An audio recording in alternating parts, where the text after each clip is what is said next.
Fausto Cobo y César Rodríguez. Fausto, César, muchísimas gracias por estar aquí con nosotros.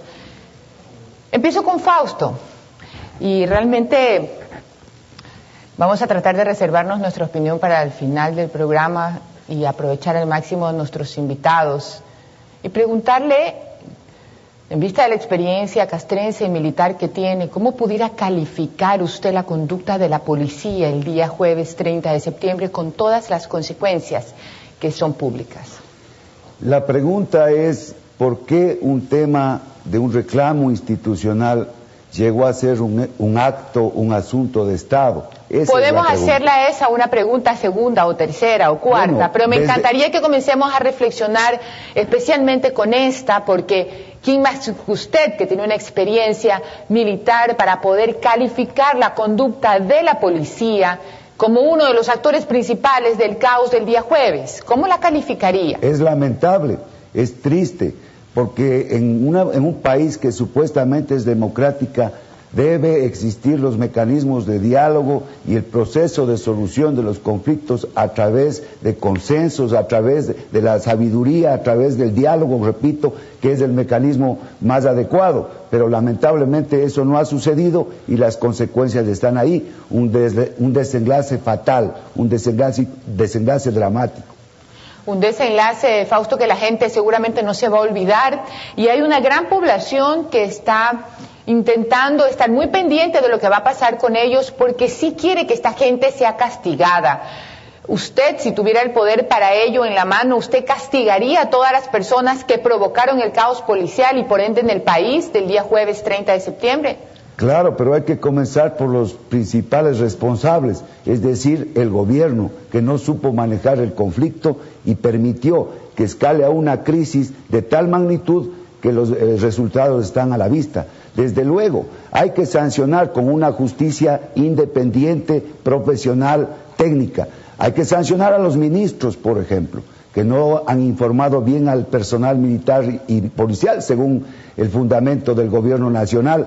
Hay que sancionar al jefe del comando conjunto, entonces, que ha estado desinformado, porque él, en cadena nacional, determinó y pidió al presidente de la República de que se revise la causa de este problema, que era la ley de servicio público, para no perjudicar al personal militar y policial. Entonces, si él estaba desinformado, el resto con mayor razón. ¿Culpa de quién? ¿Culpa de quién? Muy buena pregunta, Fausto, sí que la vamos a dejar para la segunda parte de la conversación con usted. Y saludamos a César. Se habla mucho, César, del discurso del presidente Correa cuando va al regimiento Pichincha. Se habla mucho de una característica permanente que ha tenido el economista Correa, y con esto no significa nada más que reiterar o confirmar una conducta propia del presidente de la República, muy poco tolerante a quien piensa distinto. En general, lo hemos dicho ya, siempre, sin que eso signifique una falta de respeto a la autoridad que periódicamente ejerce en el país. Sin embargo, ese discurso ese día, para mucha parte del país, terminó de incendiar lo que estaba pasando. ¿Cuál es su opinión al respecto? ¿Cómo calificaría usted ese discurso en la ventana del presidente Correa teniendo atrás al ministro del Interior? Buenos días y gracias por la posibilidad de estar en su programa. Primero quisiera decir que lo que ocurrió este día jueves es una tragedia en la vía democrática del Ecuador en este último periodo. Creo que no es justificable desde ningún punto de vista que la policía, una parte de la policía, no podemos hablar de toda la policía, pero una parte de la policía traicionó y mancilló el uniforme que le entregó el pueblo ecuatoriano para servir y proteger, y que lo puso desafortunadamente al servicio de oscuros intereses que se tienen que investigar, que se tienen que sacar a la verdad pública, porque lo del jueves no se justifica por ningún lado. Creo que el discurso del presidente del Ecuador frente a un escenario como el que vivió en el regimiento Quito es el de un ciudadano, es el de un ecuatoriano indignado frente a un hecho inaceptable, porque la Policía Nacional tiene una misión y esa misión fue traicionada servir y proteger es lo que tiene que hacer la Policía Nacional. Y eso ha hecho tradicionalmente. Además, esa es la referencia histórica que todos los ecuatorianos tenemos de la Policía Nacional, que incluso se consideran los caballeros de la paz, pero que este día jueves traicionaron esa misión histórica que la han cumplido cabalmente. Sin duda, César, sin duda, en eso coincidimos sin ninguna duda, la traición y el comportamiento condenable de algunos miembros de la policía y todas las consecuencias terribles que ha traído ese día. Pero yo sí quisiera insistir en algo.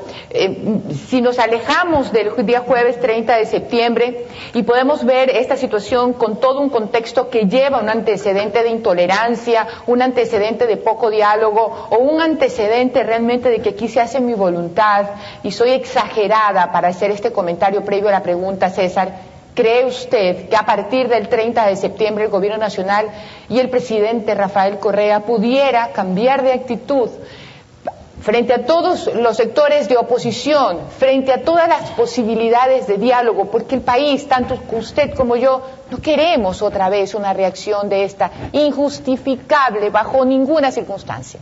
¿Usted cree que ese cambio puede darse? Lo que acabamos de ver es que en el Ecuador los sectores reactivos a un proceso de cambio no dudarán en apelar a las más nefastas prácticas y políticas para intentar echar abajo este proceso.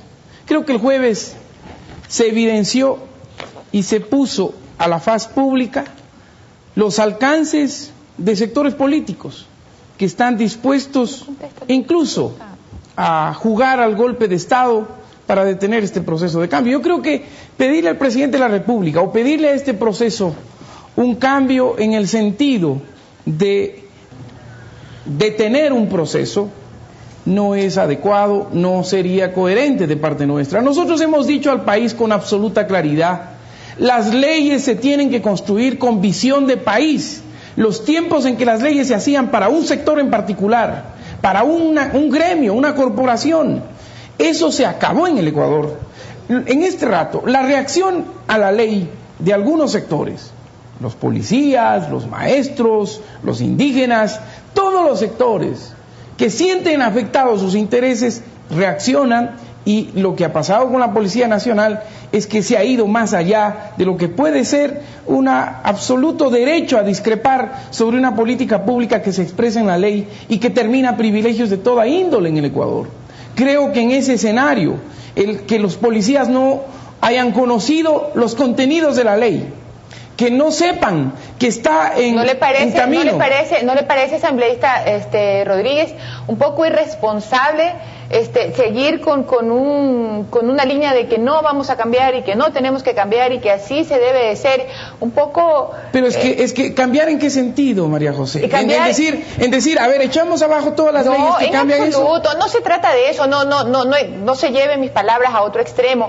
Lo que yo creo que la gente está demandando a partir de ahora son espacios reales de diálogo, de apertura. Aquí todo el mundo le reconoce el poder al presidente de la República, y creo que la mayoría del país estuvo solidaria con su vida, su integridad física y el riesgo que corrió la democracia el día jueves. Si no se trata de lo que va a pasar de aquí en adelante. Pero ¿cómo dialogamos con sectores que sacan el fusil o la pistola para dialogar? Pero esto es después de 3 años de, como por ejemplo, leyes consensuadas en la Asamblea que se tiran abajo absolutamente todas con el veto. Esto seguramente también es consecuencia de la cantidad de palabras, de la cantidad de ofensas, de su actitud hostil y poco tolerante, que yo creo que ya ni siquiera se debe de discutir, porque es algo tan cierto como que en este rato es un poco más de las 7 de la mañana. A eso me refiero, César, a que la gente quiere que él se quede, respeta su poder en la Constitución, pero también desea un poco de paz ya.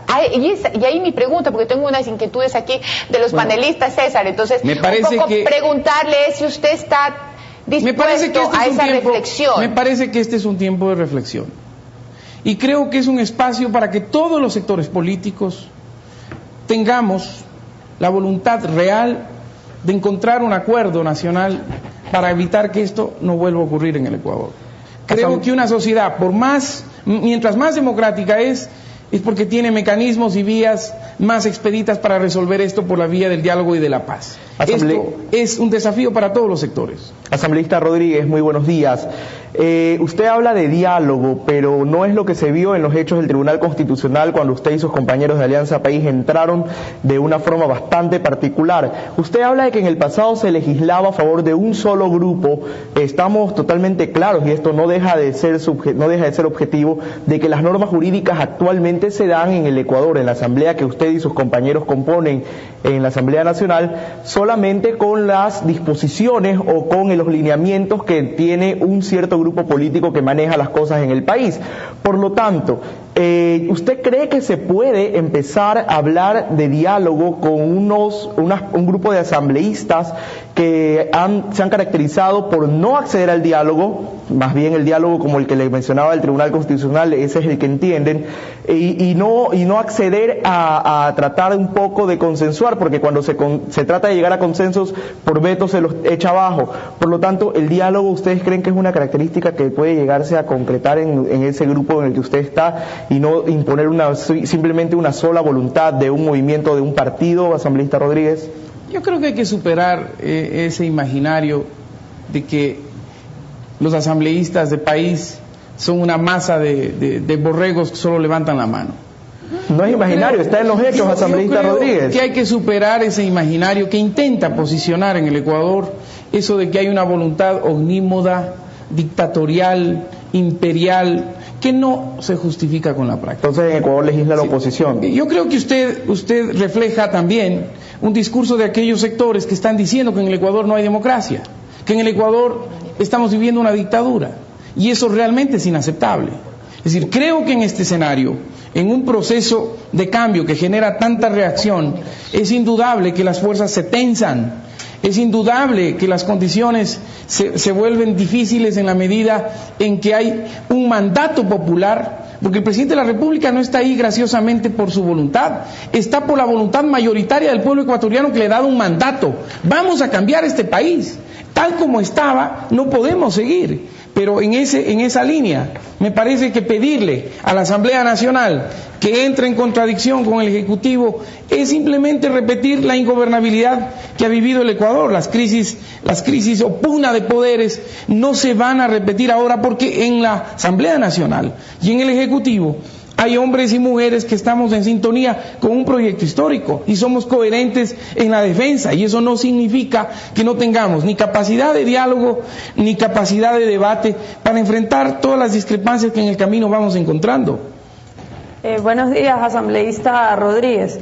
Creo que estamos de acuerdo de que lo que pasó el jueves fue una tragedia nacional, y creo que hay que reflexionar, como usted dice, y hay que considerar que sí hubo alternativas para evitar llegar a lo que se llegó a las 9 de la noche. Pero lo que le quería, me parece un poco perjudicial empezar a insinuar que cualquiera que se opone a la versión oficial de los hechos está conspirando o está, digamos, atentando contra la democracia. Parte de la democracia es tener una pluralidad en el debate. Y yo creo que tenemos derecho, ya que se nos quitó el derecho a tener otra versión el día jueves, a debatir después de los hechos, ya sin la misma ventaja de las imágenes en vivo, qué es lo que en realidad pasó. Entonces, mirando a futuro, yo le quisiera hacer una pregunta. ¿No le parece que es el momento de tratar de realizar una especie de reconciliación nacional, no solo con las fuerzas opositoras, sino también con los elementos de la policía, ya que no era un pequeño grupo? Vimos a una gran mayoría de la Fuerza Nacional de la Policía, y es una situación grave vivir en un país donde el gobierno desconfía no solo de la oposición, sino también de la policía, porque estamos hablando de empezar a usar más a las fuerzas militares en tiempo de paz en nuestro país. Por ejemplo, ayer estaban patrullando el centro de la ciudad de Guayaquil los militares. Eso es algo que la gente de nuestra generación no está acostumbrada a ver eso, y no creo que es saludable para una democracia irnos en esa dirección. ¿Qué opina usted?